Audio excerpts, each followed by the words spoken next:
close to each other. The ego is still manifesting most of the time. The consciousness is still bottled up in the ego, and we basically dance to the tune of the puppet master, the ego, as it manifests through the various 5 centers. And unfortunately, the majority of humanity spends their time switching between these 2 states. And we've all experienced this too, where we've been awake, you know, we're doing something really boring or really having that monotonous day at work, and we almost start to transition into that sleep state. We might be doing something, but our mind starts to wander, we kind of shift off. We really spend the whole time transitioning between those 2 states, and if that's the basement, that's the first story. But it turns out that there's other levels above the state of Icasius and the state of Pistis. The third state is the state of Dianoia, and that's the self-conscious state. And we're going to talk about these in detail. So the next higher state above what we're in right now is a different state, a state where the consciousness becomes more active, becomes more aware of the state that it's in, and that's the state of Dianoia. That's the 3rd floor of the house. And then the top of the house is the state of Nous, and that is the state of objective consciousness, the state of perfect illumination. And that's what we're all striving to reach. And as I mentioned, we normally switch between these 2 states. When we start to practice, work with things like self-observation and self-remembering, we can get glimmers of what it's like to be in this state. And then when we finally get a good solid ground in this state, we can get glimmers of what it's like to be in this state. And then finally, when we reach this state, we're at the state of the awakened master, the state of a perfect illumination. So it's, you know, different as we are from an awakened master, as far as levels of consciousness go, we're really not that separated. There's only 4 levels of consciousness. Of course, to go from here to here requires a lot of effort, a lot of work on our part. Ikasia is the state of consciousness we find ourselves in where we sleep. And as I mentioned, when we go to bed every night, this is the state that we shift down into. It's a lower state of consciousness than where we occupy right now. Because when we go down to Ikasia, that's where all those hidden egos submerge. That's where we really find ourselves facing a lot of the darker egos. It's a really instinctive kind of lower state of existence. Consequently, it's referred to as a dream state governed by the instincts, because it's basically almost pure ego that we see down there, with the exception, of course, of when we experience lucid dreams or other astral experiences. Most of the time it's the ego, all the various egos manifesting and projecting simultaneously, which is why we see the bizarre, crazy images and disjointed things that happen to us while we sleep. In this state of consciousness, we find ignorance, cruelty, profound sleep, an infrahuman state. We look at all of that stuff, the ignorance, the cruelty, the darker side of man, we look at that as all perversions of the instincts that the ego uses, right? Remembering the instincts basically came with us from the animal kingdom, but then the ego gets a hold of us.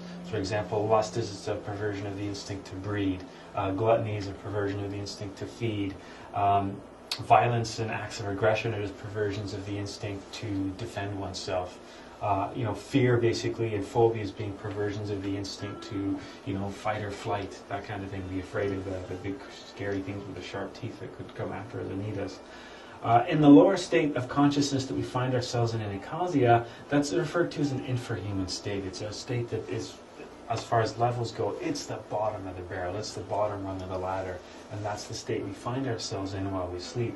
That's why there's so much of that kind of imagery in dreams. That's why psychologists and psychiatrists really want to talk to us about our dreams to get an idea of what's happening in this state, because those are where those lower egos manifest, and those are the egos that are hidden. They're ones that are in the dark side of our psychology, and they call a lot of the shots, they pull a lot of the strings at a really subconscious level that we're not even aware of. That's why self-observation becomes such an important tool, because you're like the layers of an onion, right? You initially see the egos that are on the surface, but when you start peeling layer after layer, you start to go deeper and deeper into your own psychology and get an idea about what really makes you tick. And in the dream state, that's why our dreams can be important tools for understanding psychology, because in our dreams we see egos manifesting that we're not even conscious of during the waking state. So that's why keeping that dream diary is good to help trigger lucid dreaming, but it also can give us an insight into self-observation by studying what happens in our dreams and getting an idea of what kind of instinctual egos might be manifesting. The physical body sleeps, but we know the ego is wrapped up in the lunar bodies and becomes like a sleepwalker moving about in the astral world. Remember that we have the physical body, we have the vital body, which is the fourth dimensional aspect, but then in addition to that we have the lunar astral body and the lunar mental body. Remember that the lunar bodies are inferior versions of the solar bodies. They're basically a tool of the ego. If the lunar body it was the analogy of a canoe with a lot of holes in it, the solar body would be the luxurious ocean liner. They're inferior vehicles and vessels that we have in the higher dimensions, and they're primarily used by the ego. The ego projects its dreams and lives in them. We see oftentimes in our dreams there's no logic, there's no continuity of purpose whatsoever, random haphazard images, things come and go. It's really hard to put together because that's basically all the ego. The ego's projecting that kind of stuff, so we experience that while it feeds off the various energies that we have.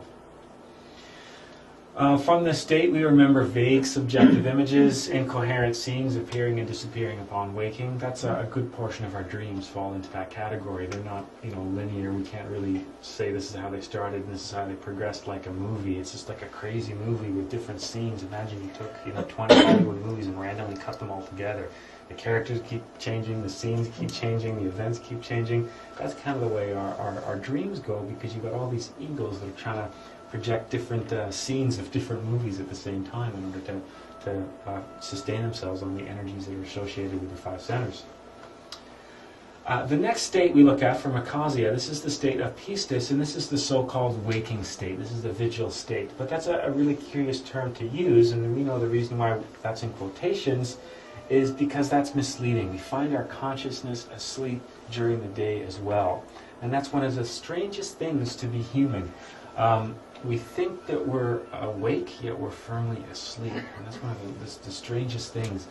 The state of pistis is a state of profound sleep governed by the five senses and the brain. Now, we learned this last week, right? The power of the five senses, and that they really shape our reality once they're funneled through the ego and passed on to the tiny bit of consciousness that we have. We learned last week with transformation of the impressions that everything that we see is basically been filtered through the ego. Our whole reality for us is defined by the pistis state, information gathered through the five senses, filtered by the lens of the ego, that then is what arises in our consciousness as being reality in the world around us. This is the level of consciousness of common humanity, and most of the humans walking around on this planet, this is the highest they ever get to. They get to the second story of that house, and they don't get to see anything beyond that. So their entire reality basically stops here. Their entire reality becomes a state of sleep, a state of lower consciousness that's governed and driven by the five senses in the brain. The reality become everything the five senses tell them, and they never really get to that point of objective consciousness. They're never really able to experience the truth, the reality around them, because they find themselves asleep. We're sleepwalkers that firmly believe that we're awake, and that's the problem. Everything we see before us is just an extension of the dreams that we have as well at night. The difference being, this is kind of a dream that we've all collectively agreed upon certain elements, so we're all to a certain extent sharing this dream that we perceive as reality. When we wake up in the morning, one of the interesting things that happens, the ego returns to the body, the dream continues on in our interior. It's not like that dreaming ever really stops. It's just like it shifts to a more subconscious level. Those egos that we see at night are still manifesting, but they drop to a lower state. So they still control, manipulate, and influence what they do, but they're doing it at a lot more of a subconscious level. That's why, as I mentioned earlier, one of the interesting things about studying our dreams is we can also see the different egos that are manifesting. The egos that we see manifesting at night are still there. They're still part of us. They're still there during the day, but at the day, they slip a bit more into the background. They slip into the shadows where they still control and manipulate and predict what we do. But when we wake up in the morning, it's really just a different shift of the ego. The consciousness that we have isn't really that much different. We're aware of being in a different dimension, because that's really what we're doing when we switch between waking and sleep. We're just shifting dimensionally. When we're asleep, we're wandering around. Our consciousness is trapped in the fifth dimension. During the day when we come, we're basically trapped in 3 dimensions. But it's still the same idea. The ego still calls the shots. The consciousness still calls the sleep. This consciousness is still asleep. So really the difference between being awake and being asleep is whatever dimension you happen to be in.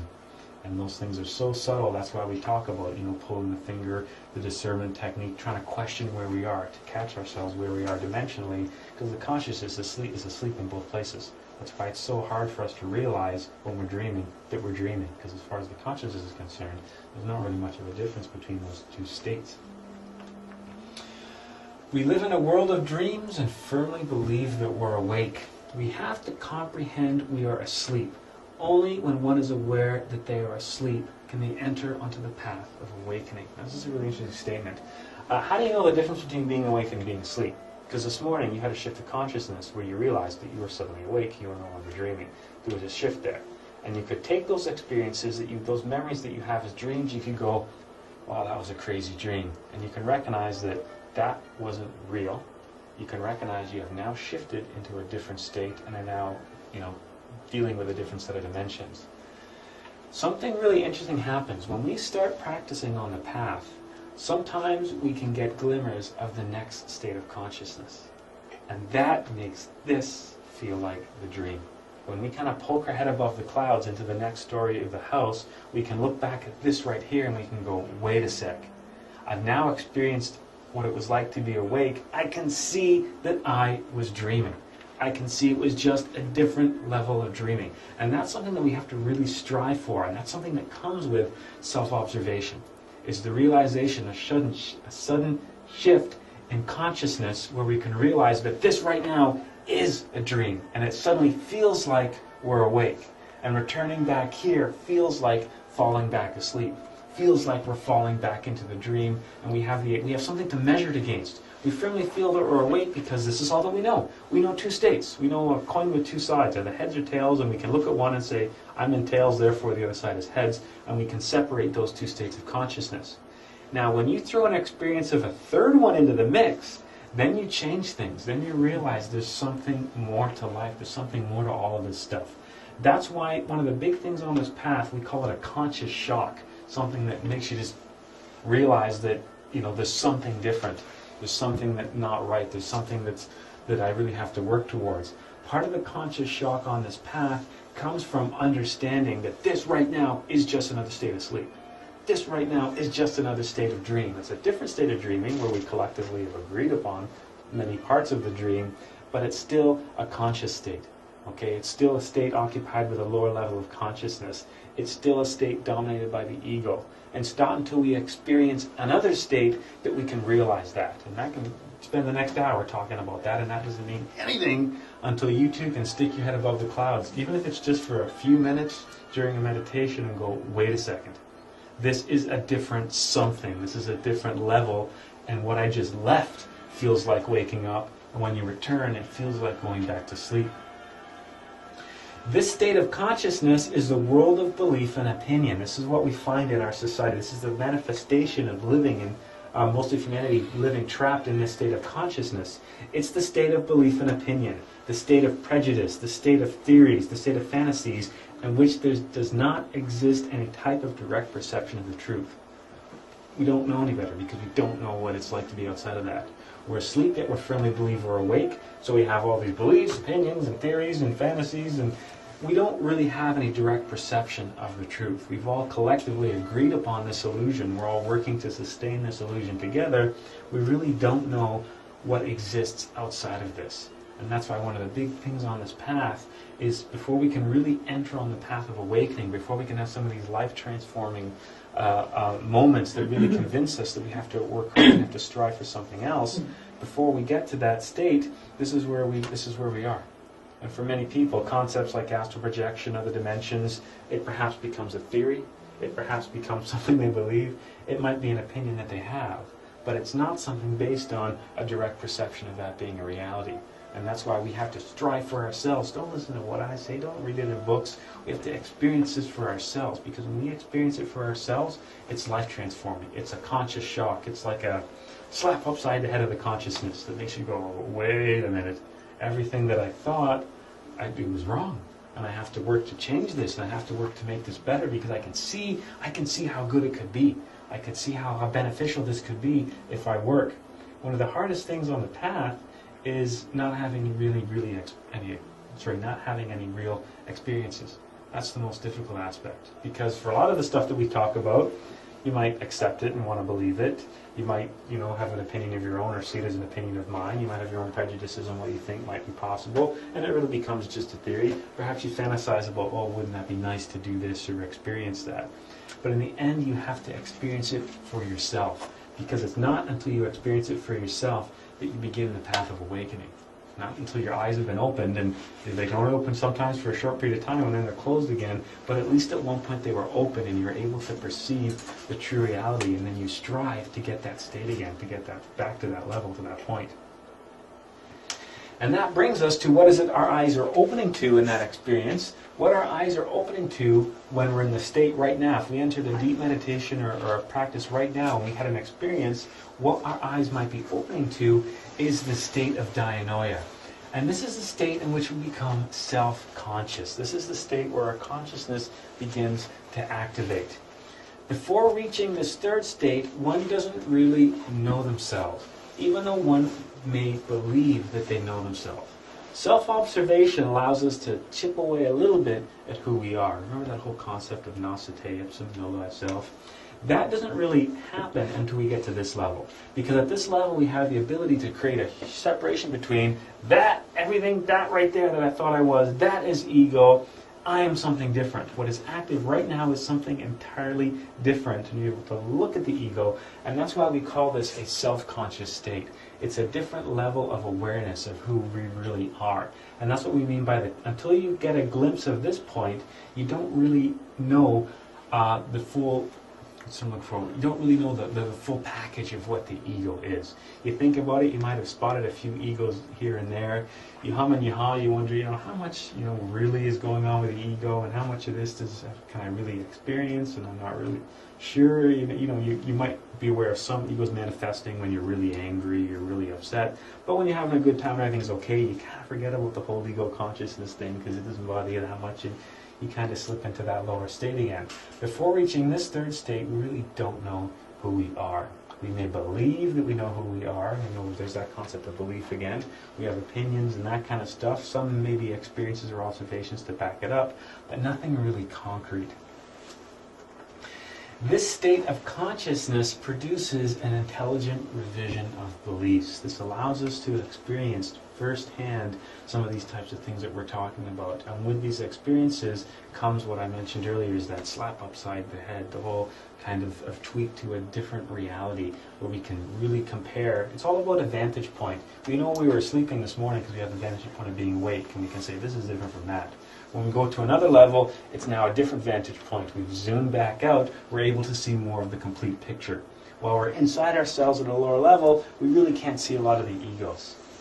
Let's say, let's compare, when you're walking around on a street level in a city, let's say that's like being asleep. Let's say that's like when you're asleep at night. You can see people, you can see buildings from a lower level. Let's say the state of peace-ness is like going up a story or two. You can now see more people around the corner, you can see more stores, you can see more of a vantage point. The state of dianoia would be like going to the top of a skyscraper, where suddenly you can see the full picture. You can see the entire city and your position in it. It's all about changing vantage points, if you think of it that way. Vantage points of the consciousness. From this level, we were able to zoom back out and look at things from a different vantage point, a different scale, which allows us to really see all of the egos. Where when we're on street level, we might see a few people around us, the ones we bumped into in the street. You guys I can see in this room. I go up, stand on top of Wolfgang's house, I might see a few more people around the block, a few more houses. I zoom up to a couple hundred feet, I can see the entire city of London and everybody in there. That's the same kind of idea. When we go higher to these levels of consciousness, we're able to become aware of larger and larger things. Once we get to this level, we're basically able to see ourselves as an entire package and all the egos that encompass that. Because of that experience, it brings about an intelligent revision of beliefs. We start to take some of the things that we think, that we might have theorized about or experimented with, and they start to become truths for us. We start to verify things. They start to become things that then really define our reality. We're basing it on experience. This state is precisely remembering ourselves, precisely remembering our inner being, the state of self-remembering, which allows us to not identify with our egos. This is a difficult thing to describe. You will reach this state through self-observation, which triggers an aspect of self-remembering. Okay, because remember, self-observation is splitting ourselves into the observer and observed. From that state of self-observation, we're able to culminate that relationship with our consciousness. We can start identifying with our consciousness that allows us to self-remember. We can start putting our efforts, our awareness on the consciousness and not the ego, because we've been able to make a separation between the two. Does that make sense? From the state of self-remembering, we can trigger the state of dianoia.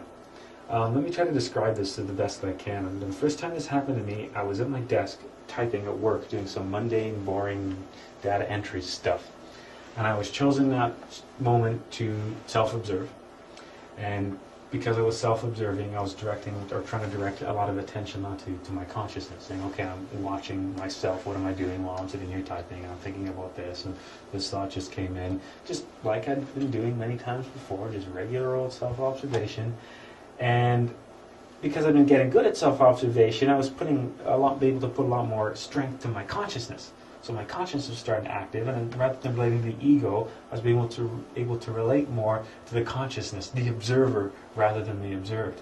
And all of a sudden, there I am typing at work, and the next thing I know, I have this shift. That's all I can describe it. A sudden, really curious state of awareness, where I was able to view my body almost like it wasn't an out-of-body experience in that I could see myself sitting there typing like astral projection would be.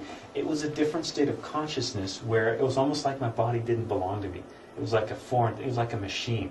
And suddenly I was able to see the relationship between the egos and the physical body. Seeing it was the egos doing the typing with the motor center. I could perceive the different thoughts being generated by the ego. It was almost like I was pulled out of myself and able to see a lot more completely of who I was. Rather than having the perspective of inside me, I had the perspective of outside of me, not being part of the ego, caught in the mess, but suddenly being completely separate from it. And it lasted, I don't know, maybe 2-3 minutes, and I was back in the physical body, but it had that switch, and I was able to go, whoa, wait a minute, what the hell just happened there? And realized that I've been able to see something from a different level, and coming back to the physical body felt a lot like going to, I had to stop work for the afternoon. It felt like I'd fallen back to sleep. It felt like slipped back into the dream, but now I knew it was the dream. And I felt like what I'd been able to see, that was the reality. And there I was typing some mundane stuff at work, and it seemed so pointless, so silly, so I was worried about something. I had something bugging me at the time, and that worry just seemed absolutely ridiculous and pointless, and the great escape of things. I'd been given a glimpse to a different level, to a different state.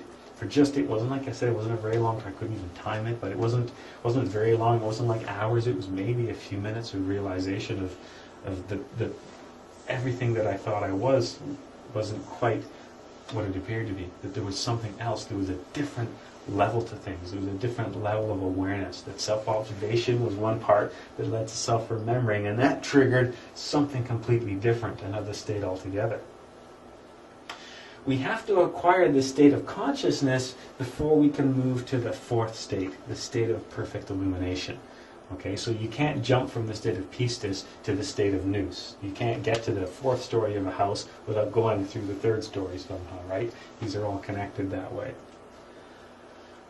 Nous is also known as the state of Turiya, and the state of Turiya is the state of perfect awakened consciousness, profound inner illumination. That's the top of the ladder as far as the consciousness goes. This is the state of being an awakened master. This is something that we're all striving towards, although few reach. The lowest part of man is irrational, subjective, and based or related with the five senses, right? This is something that we talked about last week. The lowest part of who we are right now, our information only comes through the five senses. Our perception of reality is based on what we perceive through the five senses, or more importantly, what the ego decides it would like us to perceive, passed on through the five senses. Consequently, everything that we have is subjective. It's based on the ego. It's based on past experiences. It's based on where we grew up. It's based on what kind of education we have. It's based on opinions and prejudices and theories and all that kind of stuff. So that's why we say it's irrational.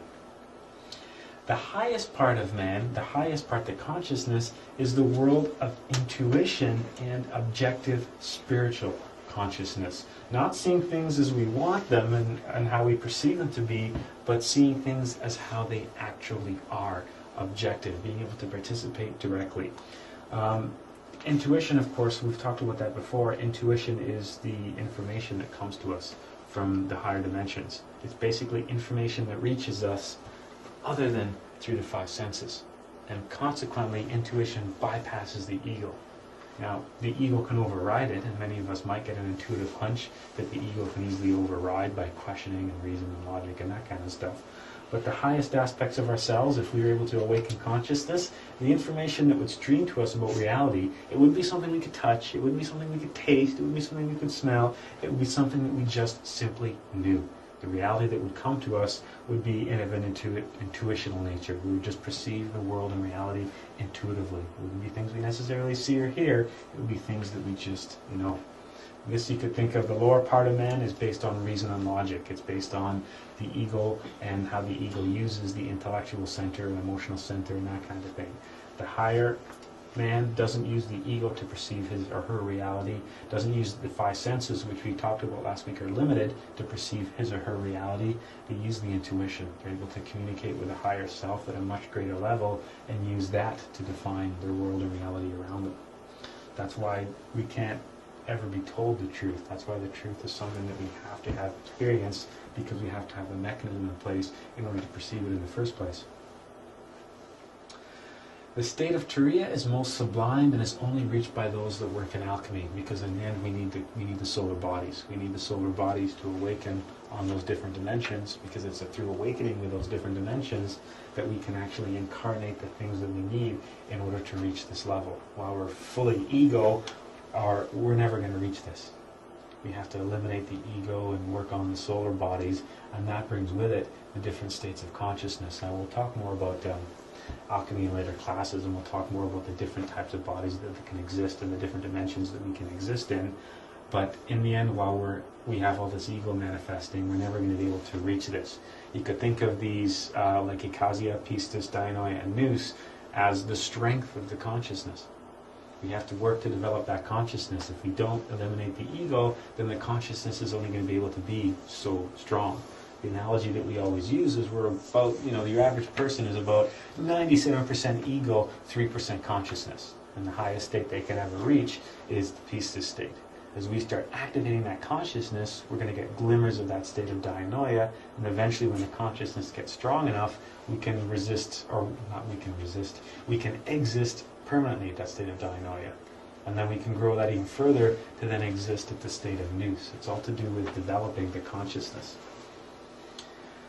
Profound meditation is obviously a key, and working with the energies, working with conservation energies, working with transmutation and developing the solar bodies, because the solar bodies become necessary to reach the state of consciousness, because as the solar bodies grow and develop, we can incarnate higher and higher amounts of, let's keep it simple, let's talk about energy from the higher dimensions. We have all this potential energy we could harness, we just don't have anywhere to put it. When we start building the solar bodies, they become vessels for that energy of the higher self. So more and more of that energy can manifest through us. As more of that energy manifests through us, the more the consciousness develops. Once we reach this state of objective consciousness, we can see the world and things as they really are, which is the perception of the truth. We finally get to see the full perception of the truth once we've been able to reach the level of Nous. It's not until we get to that point and develop the solar bodies that allow us to reach to that level that we can really know what reality is and see things as they really are. We can know through direct experience the mysteries of the universe, the mysteries of life and death. All that kind of stuff is something that, of course, we're able to intuitively grasp. It's stuff that we really need the consciousness developed to be able to fully grasp these kind of things. During profound sleep, we can have glimmers of the state of vigilance. When we're asleep, we can sometimes have an experience of being awake. We call that a lucid dream, right? So you're at a lower level, and you can suddenly have a eureka moment where you go, aha, I was at this level, but now I'm at this level. That's what we would call a lucid dream, a sudden shift of consciousness from one state temporarily to another. Well, as what I described when I was sitting at my desk at work, during the vigil state, we can have glimmers of self-conscious. So from the lower state, we can have, from the state of Ikasia, we can have glimmers of the state of Pistis. From the state of peacefulness, we can have glimmers of the state of dianoia. And that was the experience I described at work. And it felt, there were some analogies, because I had a lot of lucid dreams before that, obviously, but there were some analogies where it was like, this kind of feels like that. That kind of, wait a minute, I'm somewhere different. This is something different that's happening right now. I'm sleeping, yet this isn't a dream like I've ever, what the hell is going on here? It was a totally different experience, but it's the same idea, a eureka moment that suddenly things aren't what you think they are. Just like if you've ever had the good fortune of having a lucid dream, there you are in the dream and you just suddenly get this kind of, wait, that something doesn't feel right, and then, I'm dreaming, this is different. You can experience something like that in the waking state as well, whether it's through a meditation or like basically if you're doing a good deep self-observation. I'm going to call that a meditation because it's pretty much what it is, right? From a good state of self-observation, you can have that same kind of, wait a sec, something's not right here. I'm at a different level, I'm at a different vantage point. I was a dream. That was something different. I've now switched to a different level of awareness.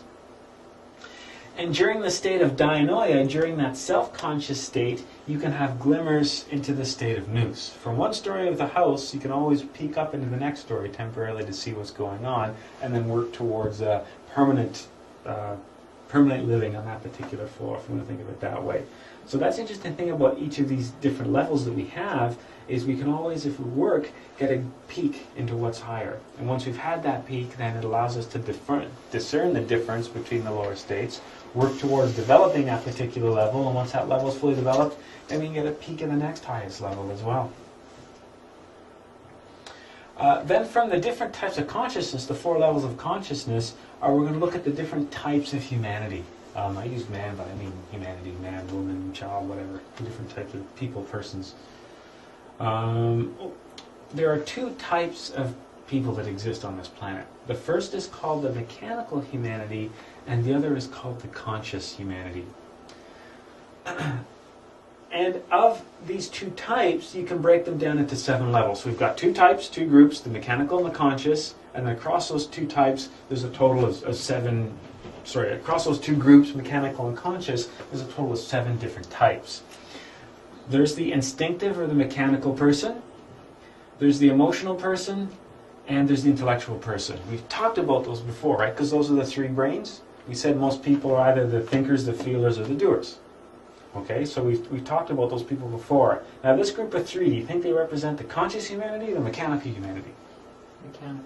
Yeah, they're going to be your mechanical humanity, right? And that's where most of the people walking around on this planet are. They fall into the lower circle of humanity, the mechanical humanity, the thinkers, the feelers, and the doers. And we know the thinkers and the feelers and the doers, they're just defined by the egos and the energies that the egos are feeding on. The intellectual person really relies on the intellectual center, and all the egos are basically feeding off that energy. The emotional person, the egos are feeding off the emotional energy, and the instinctive and mechanical person, the primary balance of the egos is to feed off of the motor center. But there's different levels as well we'll look at.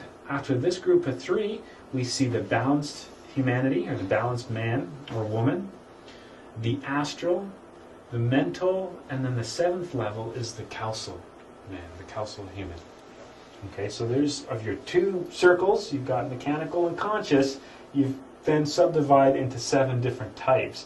Mechanical, compositive, instinctive, emotional, intellectual balances the cross from mechanical into conscious, and in the conscious humanity you have the astral, the mental, and the causal.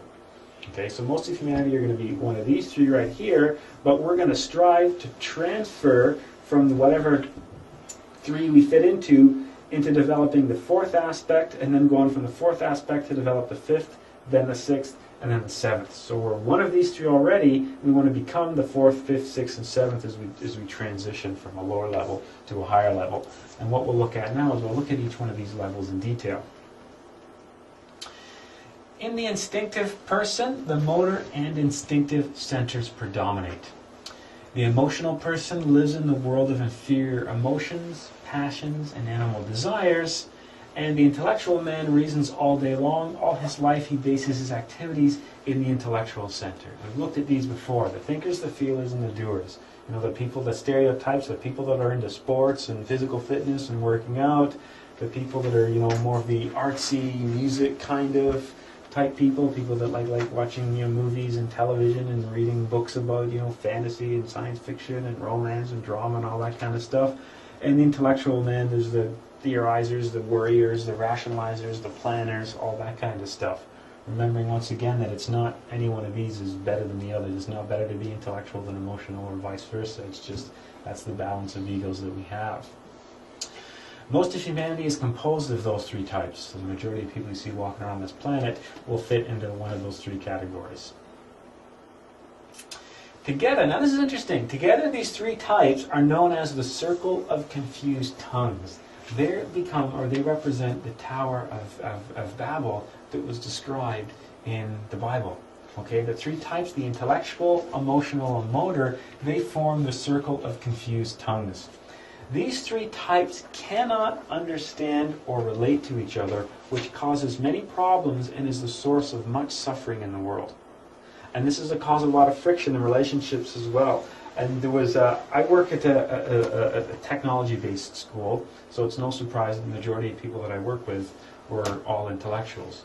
But there's this one guy that nobody quite can understand. Nobody gets really along. It's not that we don't get along with him because he's a nice person. He's not mean, but he's difficult to relate to. He's difficult to comprehend. People just keep bumping heads with this guy. Like, nobody really understands what the deal with this guy is. And for the longest time, this always bugged me because he's a really nice guy. He is a nice guy, but I can't understand why he makes the decisions he does. I can't understand when he explains things to me. I just don't get this guy at all. And we all walk around the place going, what's the deal with this guy? Nobody understands him. And it wasn't until I started learning stuff about Gnosis, and it wasn't until I realized that I don't understand him because he's an emotional person. Because he reacts to things emotionally. He makes decisions emotionally. I'm using reason and logic, so of course it's this way. And he's going, well, I want to do it this way. I'm like, well, why can't you see it like that? Why do we just can't relate to each other. I also can think of a relationship I had with a girl, and that was one of the problems in the relationship. She was an emotional person, I was an intellectual person, and we were just talking two different languages all the time.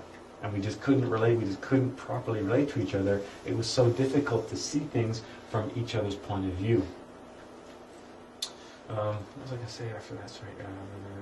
Like, if you think of the different types of people in your life, if you think of somebody that if you're an intellectual, you see an emotional person, and they seem to make decisions that aren't based on logic or reason or common sense. They seem to do something because they wanted to, or because they felt like it, or because it seemed right. They seem sometimes more spontaneous, like they don't plan things and they'll just randomly do something. And to an intellectual person, or to an emotional person, an intellectual person can seem cold and detached, and they don't take into account feelings and how other people might feel or react to it. They'll do something because it saves money, or it makes sense, or it follows this predetermined plan.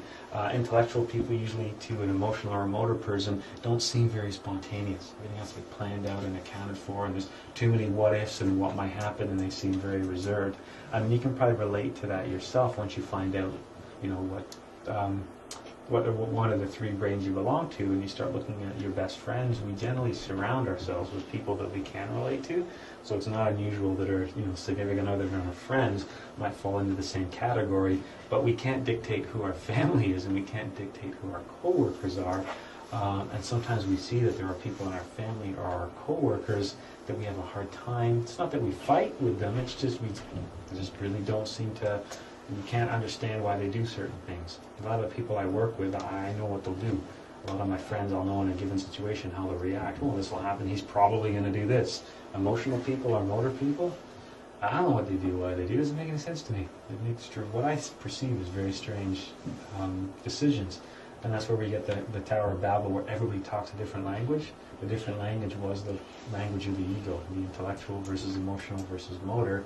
And there's a lot of suffering and problems and friction and fights and even wars that are started because of the inability to perceive how other people will react to a situation or arrive at a decision. The balanced man is different. The balanced man does not identify with one center. When we're working on the path and we're working with self-observation and working to eliminate the ego, we can arrive at a different point. We can arrive at the balanced man, and that's where we correctly manage the 5 centers. One of the problems with being either intellectual or emotional or motor is, remember, we're creating a state of imbalance where we're always drawing on the energy of one center and not the others. I'm an intellectual person, I worry all the time, and I'm planning and I'm plotting, so I'm overusing all of that intellectual energy, which is creating an imbalance in the center. So in order for the intellectual center to keep running, it's going to start drawing energy from the emotional center or the sexual center. So you've got wrong types of energies ending up in different centers. That's a state of imbalance which causes a lot of the problems that we see in our psychology. When we work towards eliminating the ego and working with self-observation, we can then learn to correctly manage the 5 centers, which reads, and that's where the term balance comes from. We're using all the centers appropriately. We've rebalanced those energies. We're not constantly depleting one center over and over again, causing the energies to be routed around. When we learn to correctly manage the 5 centers, we're able to balance the flows of the various energies from the 5 centers. One of the things that does is it starts to develop a permanent center of gravity, a permanent center of consciousness. Because when we're either emotional, instinctive, or slash motor, or intellectual, what we're doing is everything's always shifting around. The ego is like the moving sand, right? It's the whole analogy of building a house on sand versus building a house on rock. Building the house on rock is a reference to the balanced man, the permanent center of consciousness. Because when we learn to work towards elimination of the ego, the permanent center of consciousness, the permanent center of gravity becomes the consciousness, which doesn't change, which doesn't shift, which isn't going to react to something in our environment or another person and shift and move and become something else, remembering that our personality is very fluid and dynamic. Once we learn to develop the personality properly by allowing the consciousness to manifest, we're not so fluid and dynamic anymore. We start to build that permanent foundation, which we call a permanent center of gravity or a permanent center of consciousness. To be balanced and create a permanent center of consciousness, we have to abandon self-consideration, we have to abandon self-sentimentalism, we have to abandon self-love, which really is that idea of the golden idol, right? Remember, if there's any golden idol we're all guilty of worshipping, it's the golden idol of the self, which is really the ego is the golden calf that we all bow down towards, right? To really create that permanent center of gravity, we have to do away with all of that stuff. We have to be prepared to really self-observe, to really analyze the ego, and be prepared to see ourselves as we really are.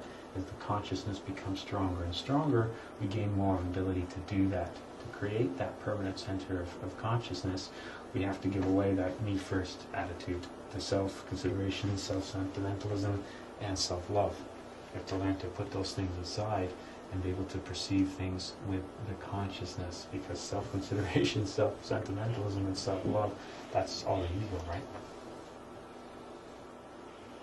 When we love ourselves too much, that should be a second over there, sorry. When we love ourselves too much, we hate others. And that's one of the problems that we have with relating with our fellow men, is we love ourselves too much. I mean, one of my personal things when I was first learning about Gnosis, the thing that I was wrestling with is the idea of sacrifice to humanity, loving our fellow man. I was like, how do you love a drug dealer? How do you love like a bum on the street? How do you love somebody that smacks their wife around? How are you supposed to feel like something for all of this humanity? I wasn't even really able to understand that, but it wasn't until I understood that the reason I found it so hard to love a stranger or somebody that had wronged me was I love myself too much. Well, how could you love a bum that just lives on the street? He's dirty and filthy, and it's because I've elevated myself above him, because I'm better than him, because I have a job, and I work, and I don't know nothing about the guy. I don't even know how he got in that situation. And so many times there's, a single few moments of instance in life, one wrong turn, one bad decision, that's all that separates us from the people that we despise and detest. We did one thing, and fortunately karma allowed us to do one thing that it didn't allow that poor individual to do. In the end, we all carry the same, 7 deadly sins within us to some various degree. So no matter what horrible stuff people do, we're all at some level capable by carrying the same egos. It's not until we arrive at that point that we're able to look at the bum lying on the street and, you know, to not feel superior, to not feel better, to see it as a reminder to us of karma and how little separates us from that person, because we all came from the same source. We're no better or no worse than anybody else around us. And it's not until we're able to arrive at that we can learn that lesson. The more one loves oneself, the more pity one feels for oneself, and the more one hates others, or the more one projects negativity towards others, because that's just one of the things that we do. The more, you know, that's the whole me first. I should have this, and I should have that, and you shouldn't have this, and this person shouldn't have that, and they should win the lottery, and I should be better, and I should get the raise, and I should get the promotion, and I should have a better car and a better house, and that's just one of the things that we do. And when we don't have that, we feel bad for ourselves because we're not earning $1 million a year. We don't have the BMW. We don't have the, you know, trophy partner or whatever. And, you know, then we resent the world around us. We resent those that do. Not necessarily those that do it consciously, and we'll say that. But many of us, we just do it subconsciously. It's kind of always there in the background. The keeping up with the Joneses is the source of a lot of the materialism that drives our current society. When we hate ourselves, we begin to love others. Now, we need to find that. I'm not talking about the masochistic kind of hate, like, you know, going home and whipping ourselves, kind of self-flagellation kind of hate, but recognizing our defects. Not hating ourselves, but hating the ego, which is different. Because inside of us, there's the ego and there's the consciousness. So I'm not talking about beating ourselves up or doing anything that would be damaging, or I'm not talking about having a low self-esteem. I'm not talking about that kind of thing, but recognizing that we carry defects, recognizing that, you know what, we are not perfect. To take that golden image and go, you know what, that is not true. That is not who I am. I'm no better than everybody else around me. We're all just one small drop pulled out of an ocean, and I'm not any better. There's really nothing about me that's better than anybody else. We have to accept that we're all we are mechanical creatures. We're a mechanical creature, or if you'd like, we are mechanical creatures. You can read that however you'd like. So I give you two options there. That one's life moves over the tracks of habits. One has to recognize that one is full of jealousy. We all carry the same ego. That's why in the Bible all of humanity carried the 7 deadly sins. And if you know, he who was without sin was the one that was going to go into the kingdom of heaven, right? Remember, you just substitute sin for ego, and you pretty much have the exact same principle. We all carry them. We've all, at some point, we've all lied, we've all hated, we've all, you know, like Jesus would say, he who is without sin, cast the first stone.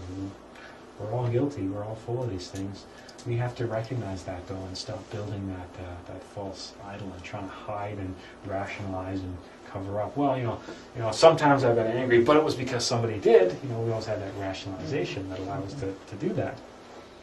When we recognize our defects, when we accept we're mechanical, we begin to form the conscious center of gravity within us.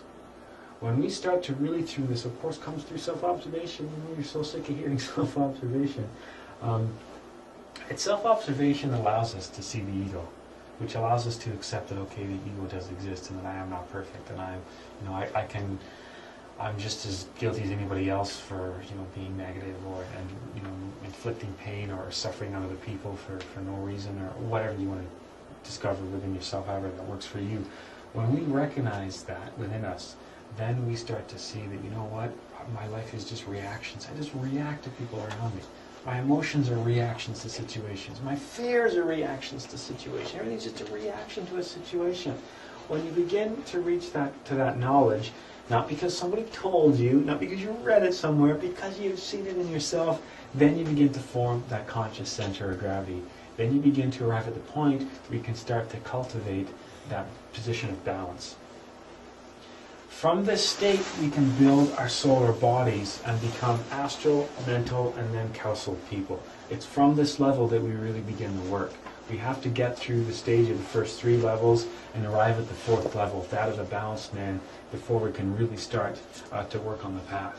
Because while we're in that state of imbalance, while the energies are shifting all over the place, while the egos are fully in control and we really can't perceive the reality of the ego, we're never going to be at the position where we can develop the higher bodies. That's why to reach the state of the balanced man is such an important aspect of this path. And of course, we get there through self-observation. We get there through self-remembering.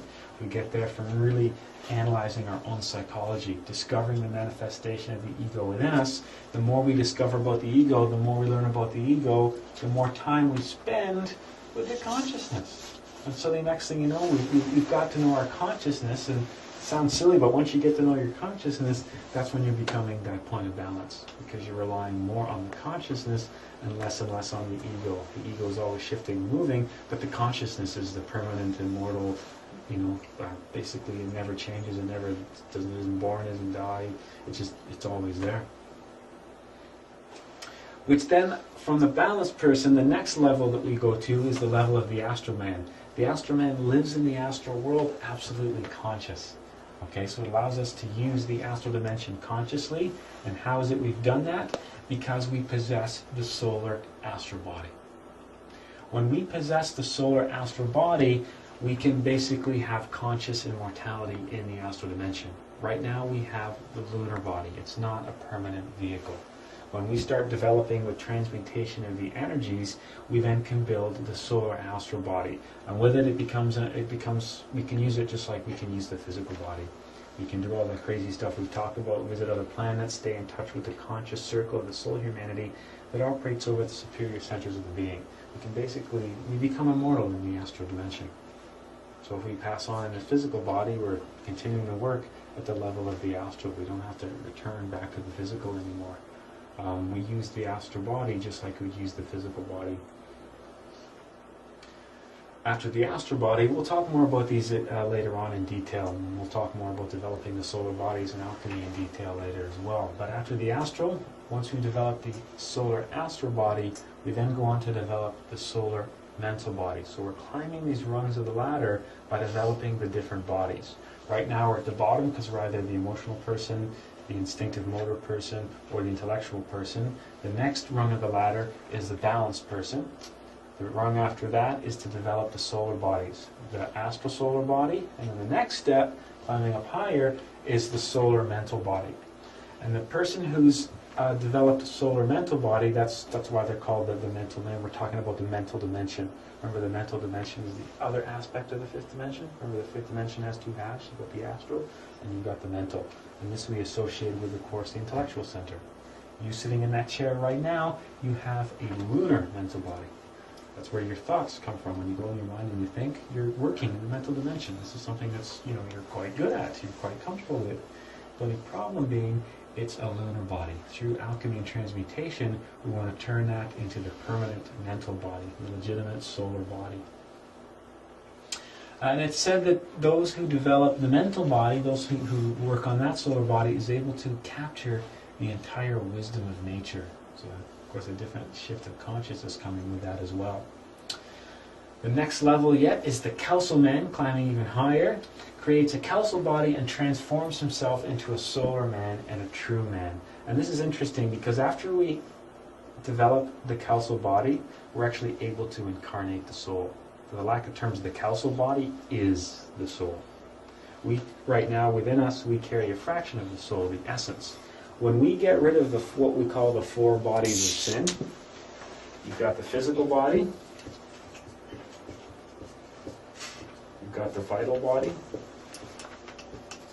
you've got the astral body, and we've got the mental body. We call these the four bodies of sin because together, once they're eliminated, once the ego is eliminated, they form the vessel that would contain the soul. So the incarnation of the soul is to develop the solar council body. You can think of that one. And then it gets more complicated because we'll look at the different levels that occur much higher than that after a different class. But for lack of a better term, that's why we don't have the soul. We have a fraction of the soul, the essence, but that essence is trapped up and the ego's got control of all of this. When we eliminate the ego and develop the solar, vital, astral, and mental bodies, that's when we're actually able to incarnate the soul. The soul's just waiting to come down, we just haven't cleared space for it. We need to kick everybody else out of the car so the soul can literally manifest. And that's the problem, is there's too many people in this box because this is the ego. And that's why they call this the four bodies of sin, because there's 1, 2, 3, 4 bodies across the first, the second, and or 1, 2, 3, 4, and the fifth dimension. That's all ego. We eliminate the ego, we get rid of the ego, then the energy, literally think of it like an energy, the soul is able to descend and occupy that space. And that's where we reach the level of the council man.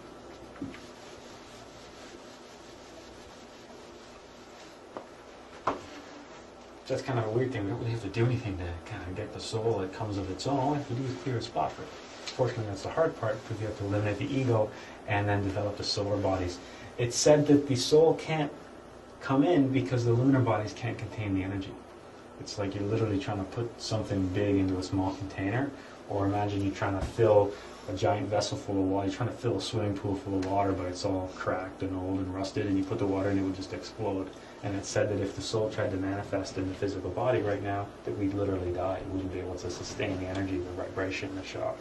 It's not till we build the golden bodies that we reinforce everything that we're able to actually take or receive that energy.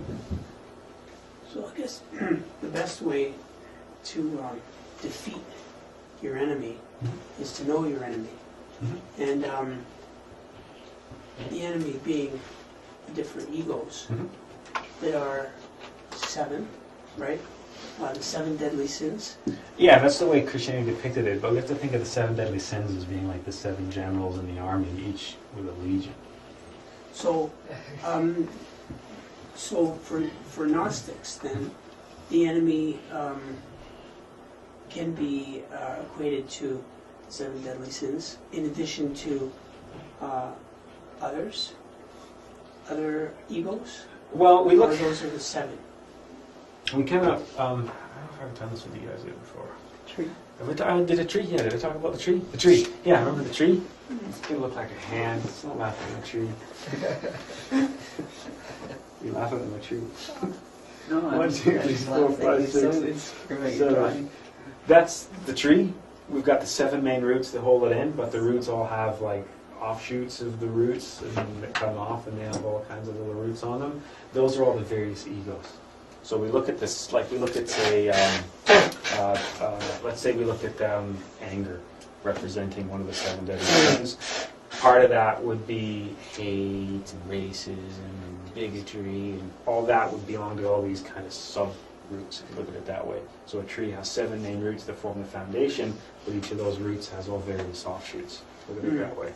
So we could think of the 7 deadly sins being, the 7 generals of 7 armies. They all have a legion at their disposal. That's why in the Bible, when we talk about this, remember that the devil says he's legion, right? He says, "I am legion," suggesting that he's not one, that he's in fact thousands, a whole army. That's where we get that from. And then, so to continue on with the biblical or the religious analogy of the 7 deadly sins, you also have the 7 cardinal virtues, which would be the remedy or the antidote to the 7 deadly sins. Yeah, which I think is an analogy for the bodies in the 7 higher dimensions. Yeah.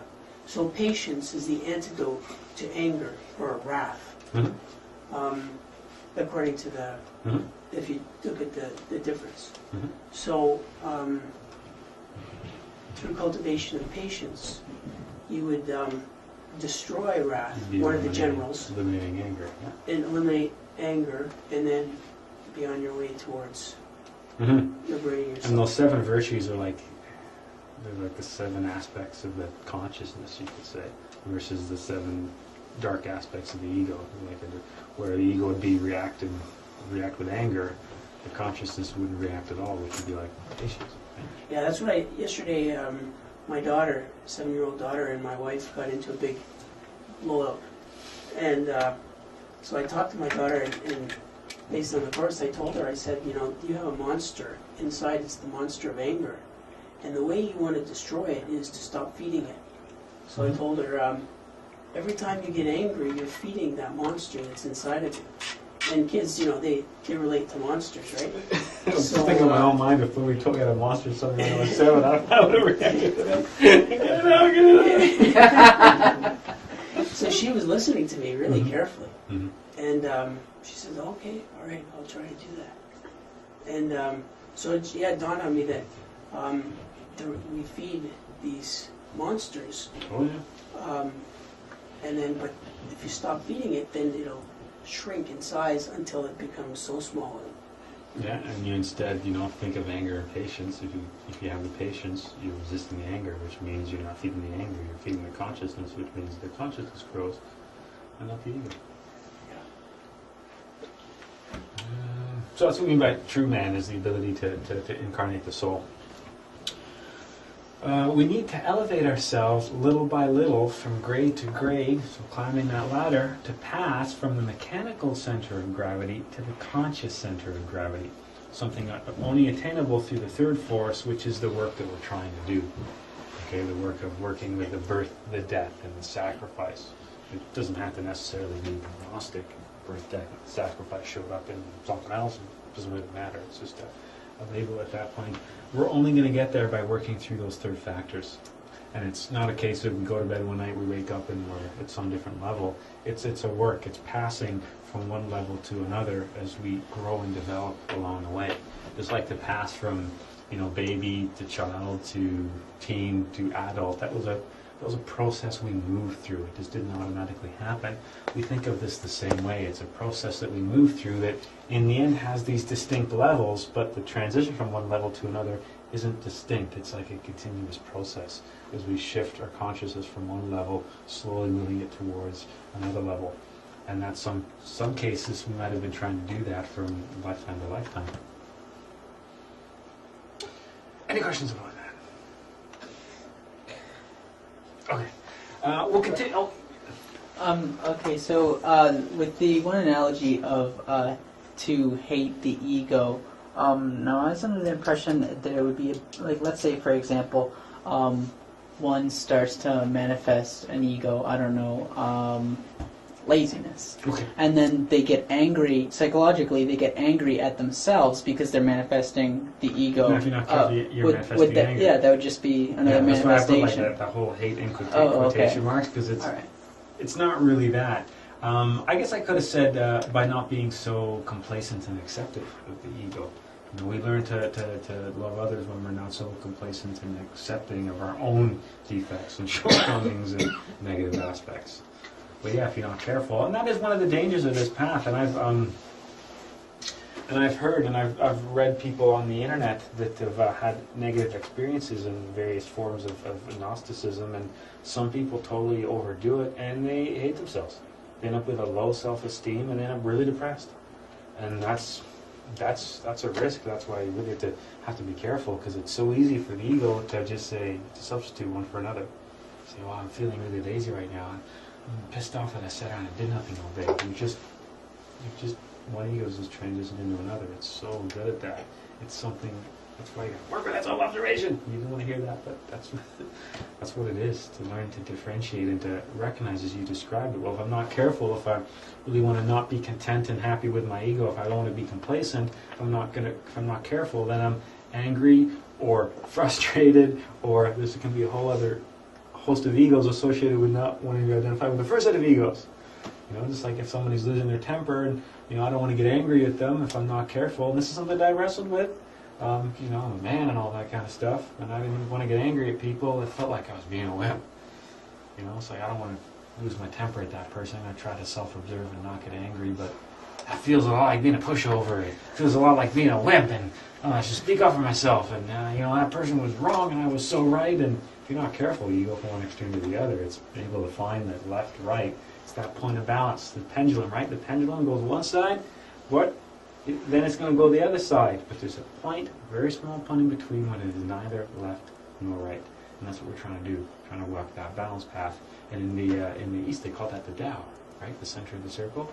It's like you have the three pillars. You've got the pillar of severity, you've got the pillar of mercy, and in the middle, you've got the middle pillar, the path of balance. So the anger on one side is one swing of the pendulum, and it's so easy for us to react with something else that's just as bad on the other side. We have to learn to catch that middle, that point that's in between, that's neither left nor right, it's exactly in between. That's why I like clocks. Remember last week I was talking about clocks I had in my house? Yeah. That's why I just sit, and it sounds funny, I'll sit and stare at a clock and just watch that pendulum go, and just think so much of my life, my thoughts, my desires, my wants, my emotions are just like that damn pendulum, swinging one side to the other, perpetually going. How can I stop it? Right in the dead center. But even as a society, we do that. I mean, if you look at Sure. politics and that sort of thing, and the swing, right? So Yeah. you can have, you know, a lean very much to the right where materialism and fiscal responsibility and blah, blah, blah, and then you swing back to the other way, and it's to the far left and all that sort of thing. And when the most effective is when you get right to the middle and you listen to both sides and make a, you know, a reasonable decision. There's a class coming up that we're looking at. It's called the law of the pendulum, and we find just the way you describe it. That's not only the individual; it's like the entire society. It's one of those laws that governs that swing, and we see it all around us. That's why it's easy to get swept up in that kind of thinking, you know? Yeah, there's a lot In of your own momentum. life. There's a lot of force that moves with that pendulum, That's and it right. drags us around from one side to the other. Well, the thing with the pendulum and the example I'm talking about is that, especially nowadays, the two extremes, not in the middle, but the two extremes shout loud. Yeah, they And want the people in the middle yeah, listen. yeah, yeah. Just kind of this one. I don't know. Yeah, exactly. And we'll see that later on. That is not only in our society. It's not only in our culture. It's not only in humanity and our race. It's also in our psychology and our emotions. And there's something called, like I said, the law of the pendulum that drives that. And it's a really interesting class. Yeah, and it talks about the Tao and yin and yang and all kinds of stuff. Protection during practices. Okay, so we're continuing where we left off. Remember that one of the things we want to do first is we want to cast out the negative forces in our exterior and interior environments. So we want to get rid of the stuff that's inside of us, like the ego and the negative aspects. That would be the interior. The exterior would be the stuff that's, let's say, in this room that's existing in the higher dimensions that we can't see, the negative stuff. Negative doesn't mean bad, it doesn't mean evil, it doesn't mean dark. It just means those forces counter to what we're trying to do. And that's something that's described as well when we look at the pendulum. We want to swing this way, but there's always going to be a counterbalance on the other side that wants to draw us back. We need to get rid of that counterbalance. The funny analogy is, let's say we want to get rid of all the hippies that are drinking beer and playing guitar in the backyard when we get home. So we come home from work one day and there's all these hippies in the backyard and we want to get them out of there. We need to cast them out, right? We need to get rid of the people that we don't want there. And we use the conjuration of Belaline to do that. That was a little kind of chant that we do.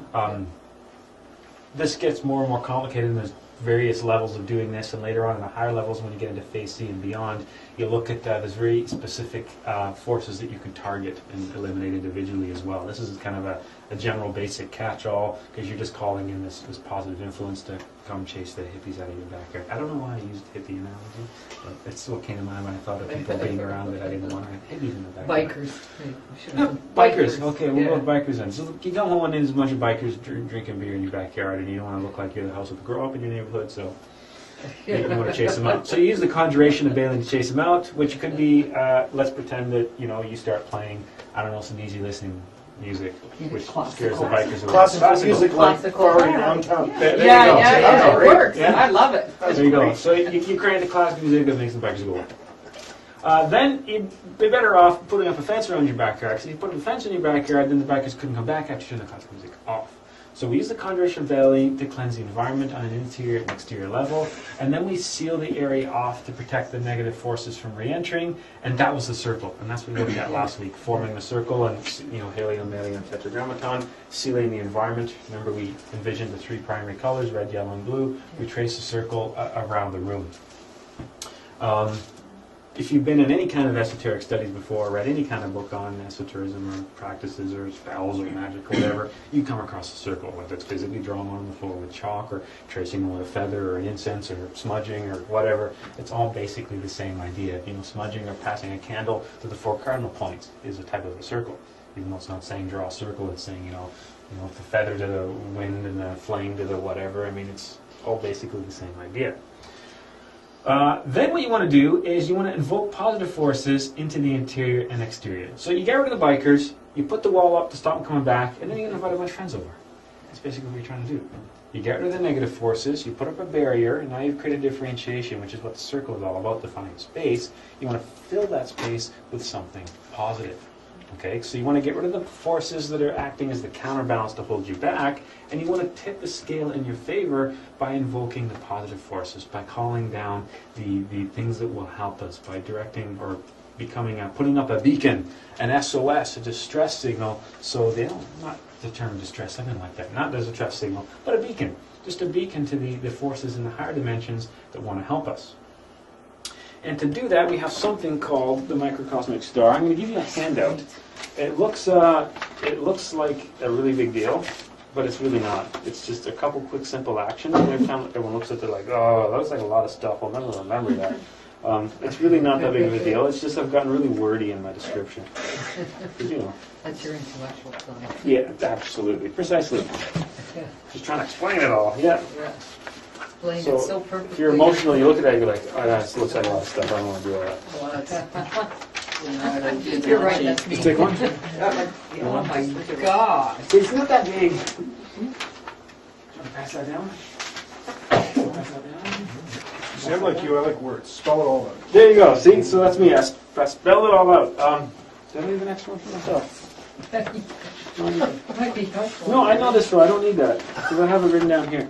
I don't need this. I'll go on for. Okay. No, it's okay.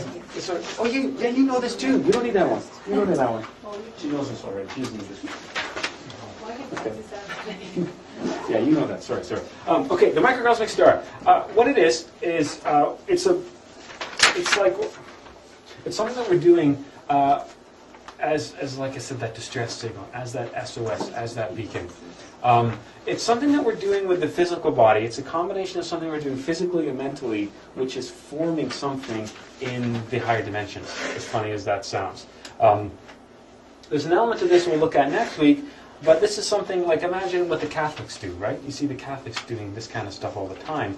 That's something similar. It's a physical action that they're doing. People crossing their fingers. We have all these things that we do physically that are associated with different things that we want to happen. This is the same kind of idea. The microcosmic star takes advantage of some physical actions that we're going to do to create something in the higher dimensions. We're literally creating a beacon, an SOS in the higher dimensions. It's going to attract some attention. So we start by standing straight, our feet together, and arms crossed right over left, which is what we were doing last week when we did the whole conjuration of Baleen, right before we did the circle. Everything's right over left, and everything we face east, we move clockwise, we put it right over left, because it's all for invoking the positive aspect of things. People on the other path, the dark path, everything's done counterclockwise, everything's done to the west, and everything's done with the left hand. That's why I call it the left-hand path, right? I don't really know that stuff though. And then we're going to mentally pronounce the mantra clean. So this is something mentally. You don't actually say anything that's clean. Yeah, K-L-I-N. Clean. While spreading our arms out like a cross, and with your left leg spreading out. That's me. Left leg? No, that's right. Right. It says right on your hand up, doesn't it? See, I rushed this one. Right leg spreading out at the Yeah. same time. That's right. So what I'm talking about is you're standing like this, Yeah. and then you're going to hit the wall. Standing like this, and then you're moving like that. Because what shape am I making right now? Okay. That's a pentagram, the Vesuvian man, right? Yeah. That's the Vesuvian man. What's it called? I don't know what the It's Da Vinci one, right? Yeah, Yeah, Da yeah. Vinci. Yeah, because interestingly enough, we form the golden ratio, which is mathematically the same ratio as the pentagram. So if you took the ratio of the length of your arms to your legs, you create that equation, which is on the handout. It's the guy at the bottom right-hand corner. That's what we do. And the human body does this, you're making all those proportions mathematically. Now, because of Christianity, thank you very much, pentagrams are seen as something bad, right? So the idea of a pentagram is like, oh, that's kind of dark. And there's some truth to that because when we talk about pentagram, I'm talking about this kind of pentagram. It's a 5-pointed star, and the single point points up. That's what you look like, right? There's an inverse of that, and the inverse of that is called the fallen man, and that would represent a man going. Yeah. There you go. Ha. That's the upside down pentagram. That represents the fallen man, the feet at the top and head at the bottom. And this is the one that you'll often see depicted as Satanism, because if I made that a horn, and there's some eyes, and there's some ears, and there's a goat, you get that goat symbol thing going on, right? I'm not an artist, that's a bad goat. But anyway, better than it's not a good goat, because then you know how good you want simple. You look like it was smiling. Here's a happy goat. But that's the one. That's the bad pentagram. Okay, the bad pentagram is the one that looks like you upside down. Imagine you're falling, like falling to hell with your feet up. That's the bad pentagram. So think of a goat's head with the 2 horns up. The good pentagram is the one with a point on the top, and that symbol predates Christianity and predates the Christian cross. They've dug that up at sites all over northern England that go back like thousands and thousands of years, way before Christianity even started. So it's been one of those symbols that's been around forever. And mathematically, it's a really strange thing to study because there's all kinds of weird ratios. And it's funny, but that symbol, the ratios and proportions on a pentagram, in acoustic room design, we use those ratios. Because you know what, if you build a ratio, a room's dimensions and the ratio that's established by the pentagram, you get a really good sounding room. So it's just one of those weird things that shows up all over the place. So anyways, so we start, this, and then we go and we make the sign of the pentagram while we mentally pronounce the mantra clean. I'm just going to go through all this. Oh, just so mentally. You've got this all on your handout, so let's just, It doesn't say mentally, it just says pronounce. pronounce mentally. This all happens in your head. So you're starting like this, and then you make the